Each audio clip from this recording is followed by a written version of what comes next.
Dans ce journal, les audiences accordées par le chef de l'État hier vendredi au directeur général du Fonds des Nations Unies pour l'alimentation FAO, le directeur général de l'Organisation mondiale de la santé animale a été également reçu par le président Alassane Ouattara. À l'occasion de la fête de Pâques, on met l'accent sur les retrouvailles dans la région du Vé-Baoulé. C'est dans le centre de la Côte d'Ivoire. Invités spéciaux de Pâques cette année à Toumoudi et Djekanou, 150 chefs traditionnels venus de l'ouest du pays. Invité d'honneur du Sahara 2015, le Maroc est une référence en matière d'agriculture en Afrique. Cela grâce à la mise en œuvre de la politique agricole du royaume baptisée Maroc vert. Dans ce journal, 3 composantes de cette politique agricole marocaine seront décryptées. Et puis à l'étranger, le président kenyan Uhuru Kenyatta a décrété ce samedi 3 jours de deuil national après l'attaque jeudi du groupe Shebab à l'université de Garissa. Le drame a fait 148 morts, essentiellement des étudiants. Tous les responsables et complices de cette attaque seront traduits en justice, promet Uhuru Kenyatta. Voilà pour les titres. Bonsoir à tous et bienvenue dans la grande édition. Au sommaire également, la page culture qui s'intéresse ce soir à la présentation d'un film institutionnel réalisé par la Fondation Ado, homme de cœur. C'est le titre du film produit par la Fondation des artistes de Côte d'Ivoire. Sujet qu'on aborde avec le président exécutif de la Fondation, Oula Aimon William. La page culture à suivre dans une demi-heure. Tout d'abord ce soir, ces audiences accordées par le chef de l'État hier vendredi au directeur général du Fonds des Nations Unies pour l'alimentation FAO. Le directeur général de l'Organisation mondiale de la santé animale a également été reçu par le président Ouattara, toujours au palais présidentiel. Le compte-rendu de Viviane Aïmen. Le gouvernement ivoirien a tout le soutien de la FAO, le Fonds des Nations Unies pour l'alimentation. Le directeur général, José Graciano da Silva, a discuté avec le président de la République, Alassane Ouattara, des programmes que la FAO est en train de mettre en œuvre avec le ministère de l'Agriculture ainsi qu'avec celui de la production animale et des ressources halieutiques. Nous avons discuté de la production de riz que nous voulons vraiment intensifier et également de l'éradication de la peste des petits ruminants comme décidé pendant la conférence qui s'est tenue ici ces derniers jours. Vous savez que c'est une maladie très importante et il faut absolument arriver à l'éradiquer, pas seulement en Côte d'Ivoire mais de façon globale. J'ai également invité le président de la République à venir visiter la FAO à son siège à Rome et il m'a confirmé qu'il allait considérer la première opportunité pour le faire. L'OIE, l'Organisation mondiale de la santé animale, compte elle aussi apporter son appui à la Côte d'Ivoire pour le développement de sa production animale.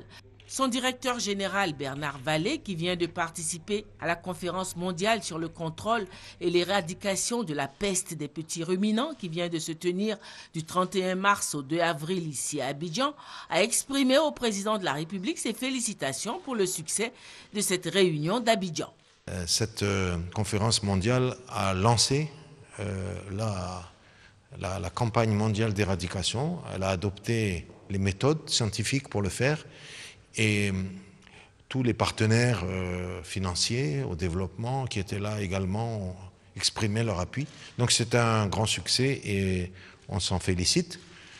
On a également évoqué le potentiel de la Côte d'Ivoire pour les productions animales et halieutiques et les déficits actuels d'approvisionnement et donc l'intérêt majeur de développer ces productions dans ce pays. Et notre organisation, bien entendu, souhaite accompagner la Côte d'Ivoire. C'est dans notre mandat. Nous avons des ressources destinées à cela. Et donc, j'ai confirmé tout notre appui à la Côte d'Ivoire pour lancer des programmes, notamment l'analyse de la conformité de la Côte d'Ivoire aux normes internationales de qualité des services vétérinaires, des laboratoires, la santé des animaux aquatiques destinés à l'aquaculture.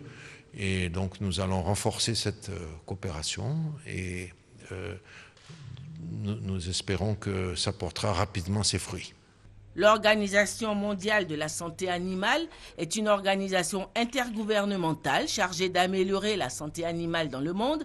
Elle a été créée par un accord international datant du 25 janvier 1924 sous le nom d'Office international des épizooties, en abrégé OIE. Elle compte 180 pays membres. Son siège est à Paris. Un mot de religion. Après 40 jours de jeûne, de prière et de partage, les chrétiens ont clôturé le temps de carême avec la passion du Christ hier vendredi. Aujourd'hui marque le samedi saint, un moment d'attente, de recueillement.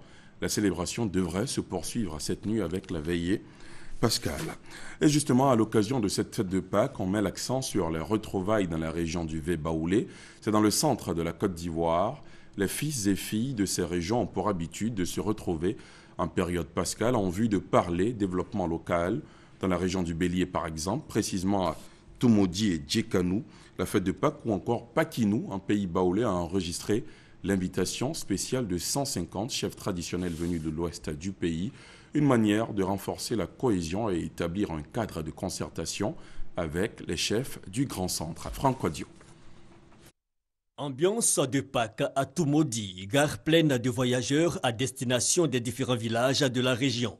Des activités récréatives, du cross en l'occurrence, une initiative du conseil régional qui pour la deuxième édition de Pakinou dans le Bélier entend occuper sainement ceux qui restent en ville, mais surtout renforcer partout les initiatives de développement et la cohésion. Nous avons invité nos frères du Nord, la Bagoué, qui sont venus vivre avec nous la Pakinou. Cette année, ce sont nos frères et sœurs du Grand Ouest. Des paroles et des actes pour le démontrer. Un tour à la sous-préfecture, en plein centre de la Côte d'Ivoire, un pays baoulé, plus de 150 chefs ouais et dents venus du Tonkpi, du Guémon et du Cavali dans l'ouest de la Côte d'Ivoire, avec tout l'arsenal culturel. L'action n'est pas anodine. Dans les forêts de l'ouest ivoirien, plusieurs travailleurs venus du centre. Cette invitation est donc pour décrisper les éventuelles tensions, mais surtout prôner la cohésion. Et cette invitation du Premier ministre arrive à l'heure, au moment où quelques déchirures traversent la Côte d'Ivoire. C'est tout à fait normal que nous nous retrouvions ici pour colmater les brèches. C'est pour montrer à l'opinion publique que le peuple baoulé et le peuple Dan Yakuba de la région du Tonkpi sont deux peuples qui collaborent. Cette alliance qui va permettre à ces deux peuples de cohabiter pacifiquement. Et je crois que la Côte d'Ivoire qui va en tirer de gros bénéfices. Là où il y a la paix, il y a le développement. Que cela ne s'arrête pas au niveau des Baoulés, que toutes les populations ivoiriennes s'accordent. Il faudrait que cela se passe aussi à Korogo, à Odiéné, à Bouna. Pour cette deuxième édition de Pakinou dans le Bélier, la cohésion, mais surtout la protection de l'environnement pour un développement durable occupe une place de choix. Un bref en image, ce grave accident de circulation produit ce début d'après-midi sur l'autoroute du Nord. Un mini-car communément appelé Massa, en partance pour Konaïri, a connu une crevaison. Son conducteur a aussitôt brusquement perdu le contrôle du véhicule qui a fait plusieurs tonneaux avant de s'immobiliser. Bilan du drame, 23 blessés graves. Des victimes ont été transportées dans les minutes qui ont suivi aux urgences du CHU de Treichville et celui de Yopougon. Ouvert officiellement hier par le chef de l'État, le Sahara 2015 a connu sa seconde journée ce samedi. Plus de 600 exposants ainsi que 500 000 visiteurs prennent part à ce salon international de l'agriculture et des ressources animales d'Abidjan. Divers exposants ont ouvert leur stand à l'une de nos équipes. Le point avec Francis Boifou. Un tour au salon de l'agriculture et des ressources animales d'Abidjan Sahara et vous trouvez un peu de tout. Des produits vivriers, du matériel industriel, en passant par les entreprises nationales et internationales, des partenaires au développement et des opérateurs économiques. On voyait des pré-nettoyeurs, des épierets, des décortiqueuses, des calibraires et puis des paisansacheuses. Dans ce cas, une fois que le riz est pris par la machine, on ne met plus la main dedans jusqu'à l'ensachage.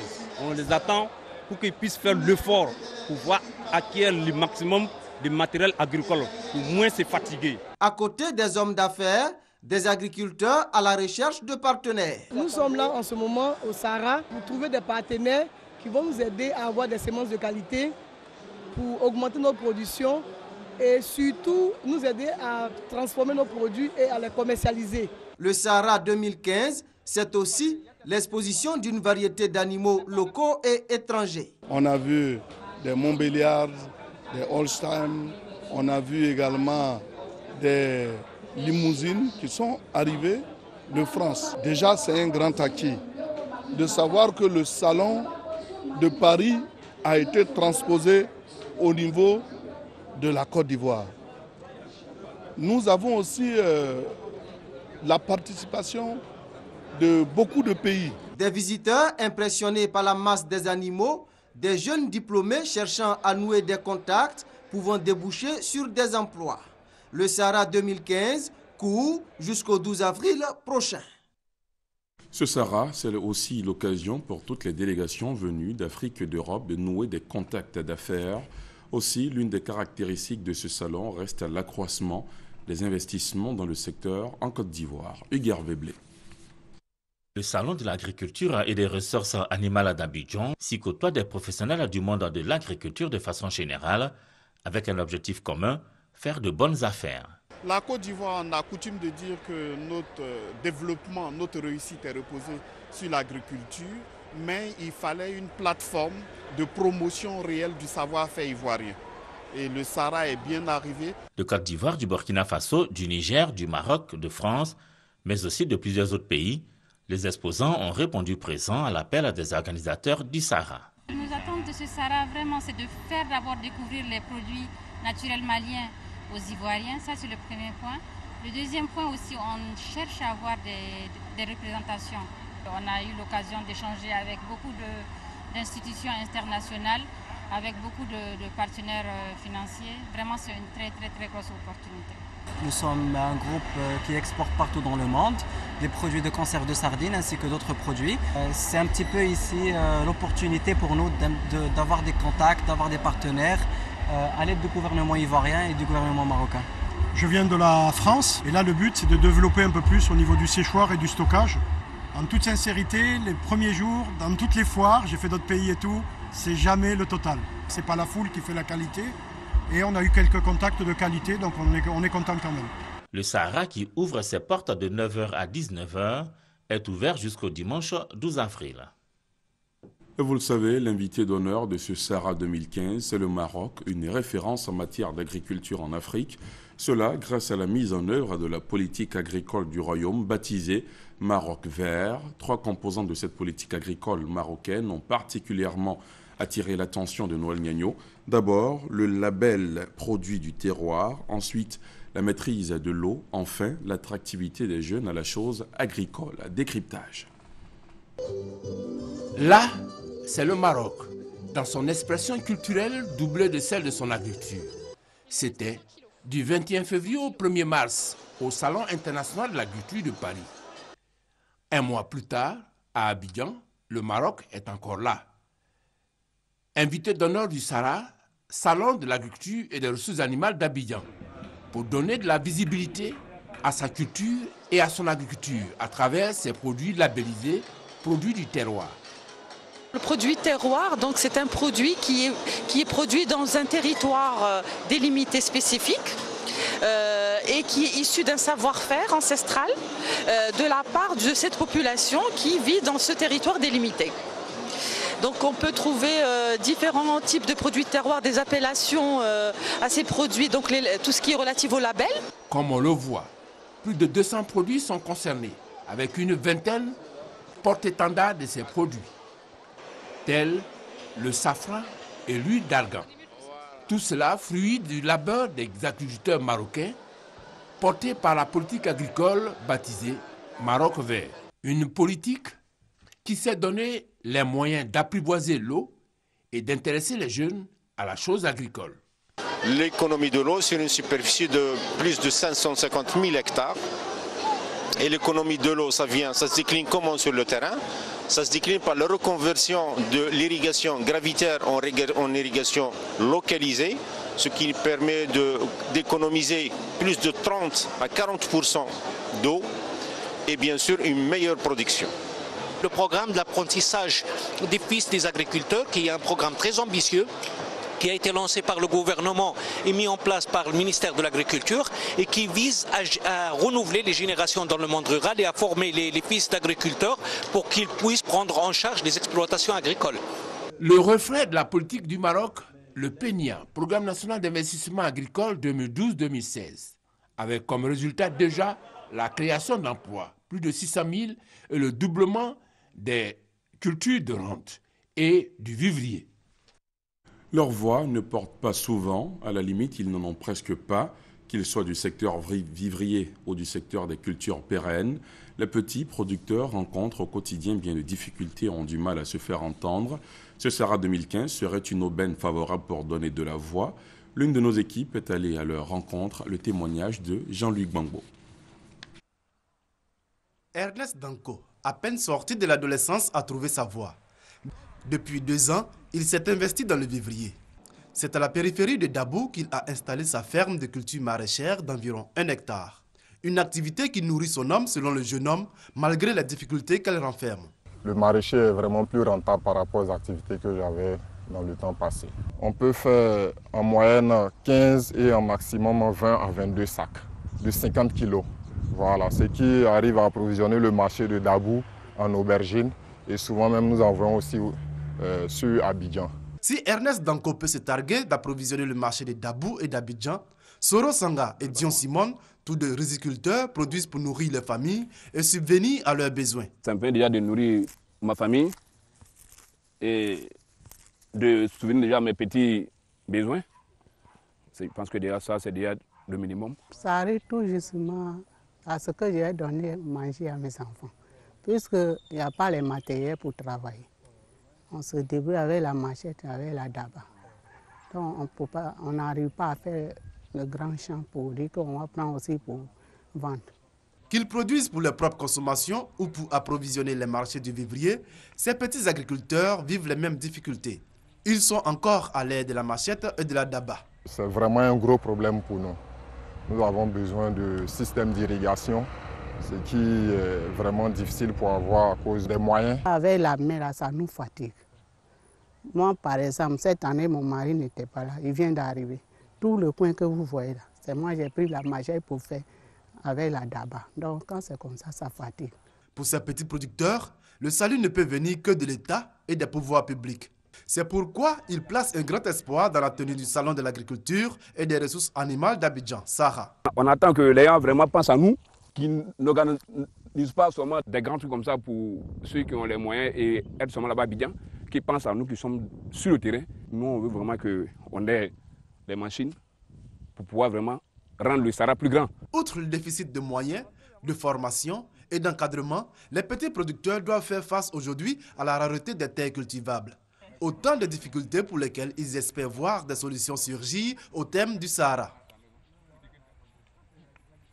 C'est ce qu'on pouvait dire ce soir sur l'actualité agricole marquée par le Sahara. Le salon se poursuit jusqu'au 12 avril prochain. Dans un autre registre, les premières retombées du projet Un citoyen, un ordinateur. Au lancement en février dernier, souvenez-vous, le chef de l'État avait promis des kits aux organisations œuvrant à l'excellence ainsi qu'aux premiers souscripteurs. C'est chose faite depuis ce jeudi, date à laquelle les concernés ont reçu des mains du ministre de la Poste et des TIC des tablettes, des ordinateurs et des équipements de connexion Internet. Le point avec Lassina Ouattara. Les citoyens ivoiriens peuvent désormais s'offrir des ordinateurs et tablettes avec des coûts 20 à 48% moins chers par rapport au marché actuel. À cela pourra s'ajouter une connexion Internet avec l'abonnement compris entre 2 000 et 7 000 francs CFA. C'est l'opération Un citoyen, un ordinateur plus une connexion Internet subventionnée par l'État qui rend ces coûts possibles. Lors du lancement en février dernier, en présence du président Alassane Ouattara, celui-ci avait pris l'engagement d'offrir à des structures publiques, des associations, des ONG et aux premiers souscripteurs ces kits pour un accès plus large au TIC. Ces équipements ont été remis par le ministre de la Poste et des TIC, Bruno Nabagné-Koné. Aujourd'hui, nous sommes en réalité dans le cadre d'une partie de la promesse. Cette partie de la promesse, c'est le projet Un citoyen, un ordinateur, une connexion Internet pour 500 000 familles. Effectivement, c'était important parce que beaucoup d'Ivoiriens étaient malheureusement gênés ou voire même bloqués dans leur intention d'aller vers les TIC à cause de la barrière que représentait l'acquisition de l'équipement. Pour l'Agence nationale du service universel des télécommunications et TIC, ANSUT, chargée de la mise en œuvre, cette opération accordant à des distributeurs parties prenantes des exonérations de taxes et de droits de douane va permettre la création d'emplois, la vulgarisation des TIC et améliorer la maturité numérique du pays. À terme, ça va avoir un impact sur la qualité de vie des populations et sur notre économie de façon générale. On parle d'émergence 2020 et cette émergence ne pourra pas se faire sans les TIC, indéniablement. Pour les citoyens désireux de bénéficier des équipements, il y a la possibilité de payer comptant entre 168 000 et 249 000 francs CFA pour les ordinateurs et entre 50 000 et 196 000 francs pour les tablettes. Il existe par ailleurs la possibilité de payer de façon échelonnée via des banques partenaires sur une période allant de 6 à 36 mois. Fin hier ici à Abidjan de la 32e session ordinaire des ministres africains membres de l'Association des producteurs africains de pétrole APA. Le Conseil recommande la réduction de la production du pétrole brut comme moyen pour faire face à la chute des cours de l'or noir. Francis Boifo. La chute des cours du pétrole brut met à mal les économies des pays producteurs membres et non membres de l'Organisation des pays exportateurs de pétrole, OPEP. Le Conseil des ministres de l'Association des producteurs de pétrole africains APA fait remarquer que cette situation aura des impacts sociaux si elle devait se poursuivre encore longtemps. C'est pourquoi le Conseil des ministres a soutenu la présentation de l'Algérie et de l'Angola en vue de créer une plateforme d'engagement au niveau mondial des pays producteurs membres et non membres de l'OPEP, de réduire la production pétrolière et de stabiliser le marché pétrolier. Le Conseil a également exhorté les pays membres de l'APA à adhérer à cette initiative. Des réflexions d'Abidjan, l'on note la nécessité de relancer les activités de l'Institut africain du pétrole, la réalisation d'études sur l'évaluation de la réforme de l'APA sous l'égide d'un comité ministériel et l'adoption du projet de construction du siège de l'APA à Brazzaville. On en vient à cet accord de financement d'une valeur de 15 milliards de francs CFA signé entre la Banque mondiale et la Côte d'Ivoire, un accord destiné à financer la politique d'autonomisation des femmes. L'éclairage est signé Jean-Luc Bango. 10 milliards de francs CFA sous forme de crédit et 5 milliards sous forme de dons, soit au total 15 milliards de francs CFA.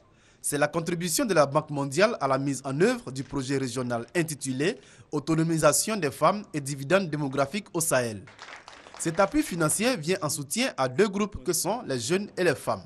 En accompagnant les femmes et les jeunes, mon institution marque de nouveau sa volonté à accompagner toute la Côte d'Ivoire à valoriser davantage son capital humain pour en faire un vecteur de croissance durable et de développement et à lutter contre tous les facteurs de vulnérabilité et de fragilité. La Côte d'Ivoire a déjà effectué d'importants efforts dans le sens d'une transition démographique qui devrait inscrire sa croissance économique dans une dynamique de meilleur partage des richesses. Cependant, beaucoup reste encore à faire selon la ministre Nialé Kaba. La situation de l'emploi des jeunes en général reste un problème à résoudre, car ceux-ci représentent 80% des chômeurs pour lesquels, une fois encore, la femme reste la cible la plus fragilisée, engendrant ainsi un lit durable pour les violences de toutes sortes faites aux femmes. Le projet régional pour l'autonomisation des femmes et le dividende démographique rassemble 6 pays du Sahel, le Burkina Faso, la Côte d'Ivoire, le Mali, la Mauritanie, le Tchad et le Niger. Ce samedi, les femmes du Ouorodougou, dans le nord du pays, se sont retrouvées pour parler paix, cohésion sociale et développement local. Elles ont en outre salué les actions de développement du chef de l'État, le compte-rendu de Christ Diomandé dans un récit d'Hamza Diaby. Ce samedi était jour de rencontre des femmes du Ourodougou, lieu choisi, Abidjan, Cocody. Au menu, convivialité, chant, danse pour lancer leurs activités, mais également pour affirmer leur soutien à l'appel de Daoukro et aux actions du chef de l'État, le président Alassane Ouattara. Il nous faut avoir toujours à l'esprit que seul le pardon, le don de soi, l'acceptation de l'autre, l'engagement de tous peut nous aider à construire notre région et tentons à apporter notre pierre à l'édification d'une Côte d'Ivoire émergente. Conscient des défis majeurs à relever en cette période de vie de notre pays, de l'importance de notre rôle dans la société ivoirienne, nous femmes du Ourodougou, cadres de l'administration publique, du privé, commerçants, entrepreneurs, femmes de métier de l'artisanat, femmes des villes, femmes rurales, avons décidé de nous mobiliser pour le président de la République, son Excellence Alassane Ouattara. Pour ce rendez-vous, les femmes avaient à leur côté plusieurs cadres de la région, des personnalités qui ont souhaité la cohésion et l'entente entre elles-mêmes, fils et filles de la région, pour un Ourodougou fort et développé. Si celui-là est uni, celui-là sera fort, celui-là ira très loin, celui-là pèsera encore lourd et très lourd dans le paysage politique social de Côte d'Ivoire. Voilà donc la bénédiction que je demande à nos mamans. Ahmed Bakayoko, ministre d'État, ministre de l'Intérieur, et Amadou Soumaoro, secrétaire général par intérim du RDR, tous deux originaires de la région, ont fait don de plusieurs millions de francs CFA pour le financement d'activités génératrices de revenus en faveur des femmes du Ourodougou.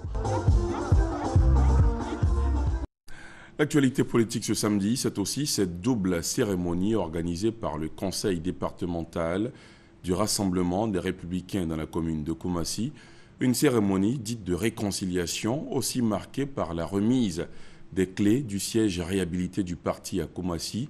L'activité a eu lieu à la place Inch'Allah de la commune, en présence notamment du président de l'Assemblée nationale, Guillaume Soro. Le point de Marie-Laure Magnessé et Hamza Diaby.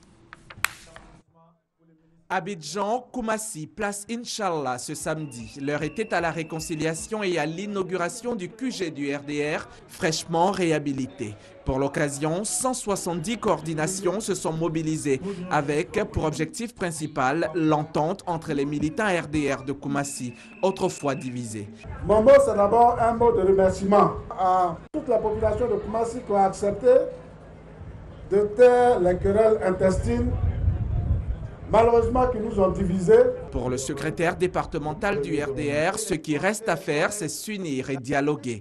Kone Siriki a aussi invité les mécontents à revenir à la maison. Un appel appuyé par Guillaume Kegbafori Soro, président de l'Assemblée nationale et parrain de la cérémonie. Il m'a chargé, parce que je venais ici à Koumassi, de dire aux militants, à chacune et à chacun de vous, que la tâche de la gestion de l'État est une tâche certes passionnante, mais lourde. Ne croyez pas un seul instant qu'il vous oublie. Ne croyez pas un seul instant qu'il ne pense à vous. Il m'a dit, Guillaume, vas-y, quand ils te verront, ils m'auront vu. Occasion pour Guillaume Soro de réaffirmer son adhésion au Rassemblement des Républicains. Parce que la Côte d'Ivoire a renoué avec la paix, je reprends ma place au sein du RDR. Unité, mobilisation, fort taux de participation à la prochaine présidentielle et réélection d'Alassane Ouattara. Voilà les messages forts de ce meeting. La chefferie villageoise de Tchedjele, village situé dans la région du Go, vient de faire sa rentrée solennelle, occasion pour le Tifi, Bizier-Lambert, de rendre public le bilan de sa gestion sur les 10 dernières années. C'était en présence du ministre d'État, ministre du Plan et du Développement, Albert Mabry-Toikeus, le commentaire d'Alexis Ouedraogo. Le village de Tchedjele se situe à Gagnoa. Dans son programme de gouvernance, son chief-fille, Bizier Lambert, allie à la fois entretien d'un climat social apaisé et transparence. Il a d'ailleurs mis en place un comité chargé de régler les litiges entre villageois, un cadre permanent de concertation regroupant les cadres et la chefferie traditionnelle.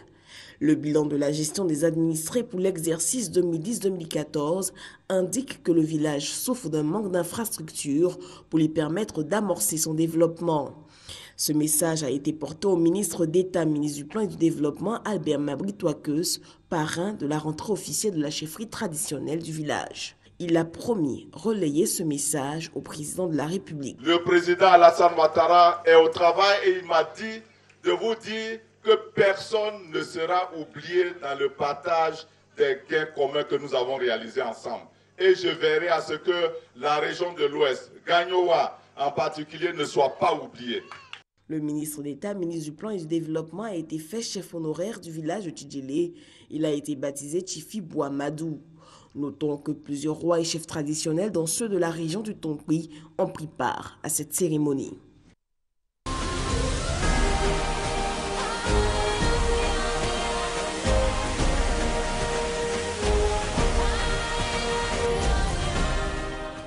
Bienvenue dans la page culture. Ado, un cœur qui parle, c'est le titre du film documentaire réalisé par la Fondasi, la Fondation des artistes de Côte d'Ivoire. Le président exécutif de cette fondation est avec nous sur ce plateau. On aura l'occasion d'échanger avec lui. Le temps pour nous de suivre ce reportage de Serge Coléa qui nous retrace les points forts de ce film institutionnel. La Fondasi, la Fondation des artistes de Côte d'Ivoire, lève un coin de voile sur les actions du président de la République en faveur du monde culturel. Ado, un cœur qui parle, est un film documentaire de 26 minutes au cours duquel des icônes des arts et de la culture en Côte d'Ivoire rendent témoignage des bienfaits du chef de l'État en leur faveur. On peut citer entre autres la pension mensuelle de 300 000 francs CFA versée à une quarantaine d'artistes et des prises en charge médicales pour plusieurs artistes malades. Plus qu'un film, Ado, un cœur qui parle, est un devoir de mémoire et de reconnaissance que le président de la Fondasi, Aimon William, dit avoir réalisé pour montrer à la face de la nation les qualités d'homme d'État du chef de l'État. Le film sera projeté en intégralité le 16 avril prochain à Abidjan.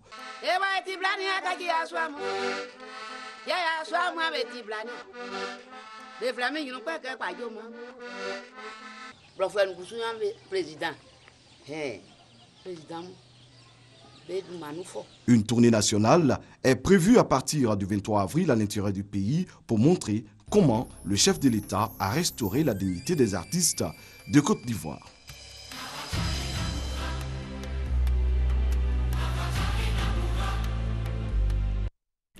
Oula, Aimon William, bonsoir.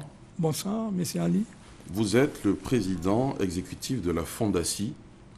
On vient de le voir dans cet élément de Serge Coléa. Ce film institutionnel n'a d'autre but que la reconnaissance aux œuvres du chef de l'État. Tout à fait. Il faut dire que tout est parti d'abord de la deuxième édition de la Nuit des mécènes des arts et de la culture, où nous avons distingué le chef de l'État, Super Prix Diamant, par rapport à ses actions sociales en faveur des artistes de Côte d'Ivoire.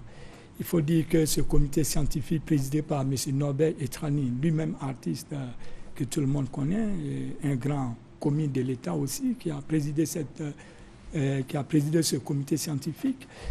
Et on a observé, depuis sa prise de pouvoir, ces actions qu'il a menées favorablement en faveur des artistes de Côte d'Ivoire. C'est-à-dire, il y a deux points qui nous ont marqués, nous, personnellement. Lesquels? Vous saviez, Amédée Pierre était le parrain artistique de la Fondation des artistes de Côte d'Ivoire.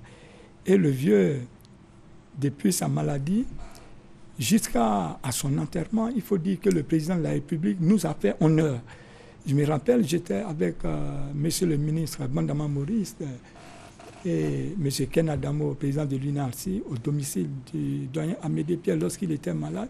Sur instruction du chef de l'État, le ministre a tout de suite demandé qu'on aille l'interner à la PISAM. Et on est parti avec, si vous voulez, qu'on appelle... Le nécessaire. Le nécessaire, tout à fait. Bon, je vais parler du camion médical, tout ça, pour pouvoir conduire le vieux à la polyclinique. Et de là, jusqu'à son deuil, le chef de l'État en a fait un deuil national. Il en a fait un deuil national. Aujourd'hui, le vieux, il a un mausolée à Williamsville. Donc, nous, au sein de la Fondation des artistes de Côte d'Ivoire, à travers laquelle Amédée Père était le président du comité scientifique, comité d'honneur, ça nous a vraiment fait honneur et ça nous a marqué. Parce que vous savez, François Louga, il est mort, les Ivoiriens pleuraient, il n'a pas de mausolée. Et ça a mis du temps jusqu'à ce qu'on réalise quelque chose pour lui. Les Mamadou Doumbia n'ont pas connu tout ça. Donc, c'est des faits qui nous ont marqués. Et récemment encore, la dame Tanti Oussou, qui a été une grande dame, une grande mécène dans ce pays, qui a été membre du Conseil économique et social, et en même temps PCA du Burida par le passé, mais elle était malade pendant des années. Elle ne voyait pas clair. Et tout ça. Et elle a préparé une lettre, elle a dit, mais mon fils est mort. Est-ce que tu peux m'aider à introduire cette lettre auprès du chef de l'État? Mais je vous dis, les heures qui suivent systématiquement, le chef de l'État a instruit M. le ministre des Affaires présidentielles qui a pris tantôt en charge de tout ça. Et aujourd'hui, elle a retrouvé la vue. Donc, c'est des actions très fortes. Autant de témoignages. C'est cela? Autant de témoignages. Et également, c'est le premier... Il y a d'autres sujets dans ce film? Oui, mais c'est le premier chef d'État qui, en Afrique, décide d'octroyer un salaire mensuel aux artistes de Côte d'Ivoire, aux icônes. C'est-à-dire, à travers cela, il restaure la dignité des artistes. Vous savez, ça fait au moins près de 15 ans que les artistes traversaient cette situation de précarité due vraiment à cette gangrène aujourd'hui, la piraterie et aujourd'hui l'avènement des nouvelles technologies que les gens ne maîtrisent pas tellement. Parce que les gens ont des clés USB, ça copie les œuvres et tout ça. Et il y a un manque à gagner pour les artistes. Et donc, tout le monde a vu, on a lancé plusieurs fois les SOS, mais le chef de l'État, c'est-à-dire aujourd'hui d'abord, permettez-moi, parce que c'est la fête de Pâques, où Dieu a fait parler son cœur. On aura l'occasion peut-être de parler de Dieu dans d'autres circonstances, mais allons-y. Déjà, je vais vous poser une autre question sur les activités de la Fondation, au-delà de ce film institutionnel qui marque la reconnaissance des artistes pour le chef de l'État. Est-ce que vous avez d'autres activités, notamment on a entendu parler à un certain moment de tournées que vous organisiez? Ben, tout à fait. Permettez-moi d'abord de remercier le parrain du film, M. Amadou Koulibaly, qui est le conseiller de NTIC à la présidence de la République. D'accord, vos activités? Oui, nos activités, il faut dire que le film a touché les cœurs. Les gens ont dit, mais les artistes, vous avez emboîté le pas, nous, ça nous fait honneur. Et les partenaires ont décidé que l'intérieur de la Côte d'Ivoire, toute la Côte d'Ivoire sache ces actions que le chef de l'État a posées en faveur de ces artistes. Donc, nous allons sillonner plusieurs localités de la Côte d'Ivoire, partout où ces icônes de la culture sont issues. À chaque étape, chaque icône va parrainer. Chaque étape, il aura des spectacles avant de monter le film témoignage et tout ça. Il y aura les artistes en vogue, c'est-à-dire la nouvelle génération, bien sûr, qui va prester. Et après, le film sera diffusé. On fera aussi passer les messages de paix et tout ça, etc. Donc, mais néanmoins, bien avant ça, le film sera présenté dans son intégralité à l'hôtel communal de Cocody à partir de 16h. À partir de 16h, c'est-à-dire le 16 avril, à l'hôtel communal. Donc, vraiment, on remercie ceux qui ont pris vraiment sur eux de nous accompagner parce qu'ils sont très contents de cet acte que nous avons posé à l'endroit de son Excellence le Président de la République qui nous a fait du bien. Donc, il y a le directeur général du port autonome, M. Iessien, vraiment qui, du fond du cœur, a dit les artistes, je suis avec vous, non seulement dans la présentation et puis dans la tournée. Il est l'un des parrains d'honneur de ce film. Il y a la directrice générale du Café Cacao également qui nous accompagne, Madame Touré Massandje Lisley, vraiment qui est l'une des marraines d'honneur de ce film et qui nous accompagne. Il y a également le directeur général de Sikoji qui nous accompagne. Il y a M. Kone Adaman, directeur du Trésor. Eh bien, il y a M. Billet. Il y a beaucoup de personnalités qui vous soutiennent, on le sait. Oui, dernière question, Oula, Aimon, qu'est-ce que les artistes eux-mêmes font pour sortir de cette précarité au point où on est toujours obligé de leur venir en secours? Oui, mais je peux vous dire, à partir de cet instant, vous ne verrez plus les SOS à la télévision. Le chef de l'État a donné un signal fort. Il a donné un signal fort parce que, vous saviez, un père, il est le père de la nation. Il a vu que cette corporation, c'est réel, elle travaille. Mais arrivé un moment, à cause de cette gangrène de la piraterie, les gens ne s'en sortent pas. Et donc, il a fait parler son cœur. Mais nous, à notre niveau, nous allons entreprendre des tournées nous sommes en train de mettre un fonds de solidarité sur pied pour pallier à ces problèmes. Donc, je peux vous dire que nous sommes en train de prendre des dispositions nécessaires pour ne plus que ce genre de situations arrivent. C'est pourquoi on remercie également le PCA de la geste aussi avec le DG de la geste aussi, qui ont décidé de nous accompagner par rapport à ce film. Et aussi les leaders politiques qui sont unanimes sur ce film. Ils ont dit vraiment, le film Ado, un cœur qui parle, nous, ça n'a rien de politique, tel que M. Jean Enoch qui a dit... On a bien compris votre message, M. Oula. Merci beaucoup de vous arrêter là. Nous sommes au terme de cet entretien. Merci d'avoir accepté notre invitation. Merci beaucoup. Je rappelle que vous êtes le président exécutif de la Fondation, la Fondation des artistes de Côte d'Ivoire. Merci. À l'étranger, le président kenyan Uhuru Kenyatta a décrété ce samedi 3 jours de deuil national après l'attaque jeudi par un commando insurgé Shebab de l'université de Garissa. Le drame a fait 148 morts, essentiellement des étudiants. Le chef de l'État kenyan a assuré que le gouvernement ferait tout son possible pour soutenir les victimes et leurs familles. Tous les responsables et complices de cette attaque seront traduits en justice, a également promis Uhuru Kenyatta. C'est la fin de ce journal. Merci de l'avoir suivi. Excellente soirée sur la chaîne qui rassemble. Bonsoir. Merci.